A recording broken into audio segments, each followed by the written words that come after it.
पिसाइल बाकी मैदा ना भइल, पत्थर केतनो पिसाइल बाकी मैदा ना भइल। अब पवन सिंह के बजा दे कोई बाजा, ऐसा कोनो माई के लाल पैदा ना हुए। जिंदगी में बाबा एक चीज़ तो होती है कि हम कुछ करें और उसको प्यार मिलता है ना, तो मुझे लगता है कि हमारा करना सार्थक हो गया। और मैं हमेशा कोशिश यही करता हूँ कि मैं ऐसा ही करूँ जहाँ पे मुझे भी अपने आप पे गर्व हो कि नहीं यार मैंने बेहतर की है।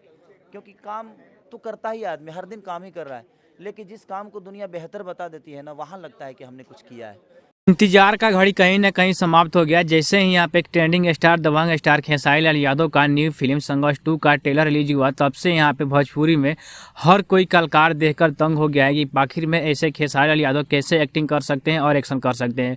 लेकिन अभी अभी जो कि पावर स्टार पवन सिंह की तरफ से एक बहुत बड़ी जो कि बयान सामने निकल के आ रही है। ये निकल के आ रही है कि पावर स्टार पवन सिंह कह रहे हैं कि पहले जो कि इस फिल्म का ऑफर मुझे आया था, लेकिन मैंने इस फिल्म में कुछ कमियाँ देखा तो मैंने फिल्म करने से मना कर दिया।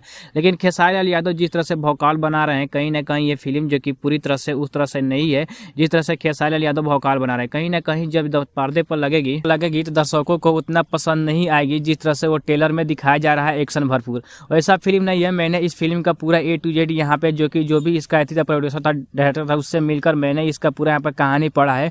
उस लेवल का नहीं है, बस खेसारी यादव और उसका टीम जो कि भौकाल बना रही है। तो आपको क्या कहना है कि पावर स्टार पवन सिंह जो भी तरह का बयान दे रहे हैं वो सच साबित होगा कि नहीं होगा, या फिर से खेसारी यादव का संघर्ष 2 का जो फिल्म है कहीं ना कहीं ब्लॉकबस्टर साबित हो जाएगा? कमेंट में जरूर बताइएगा।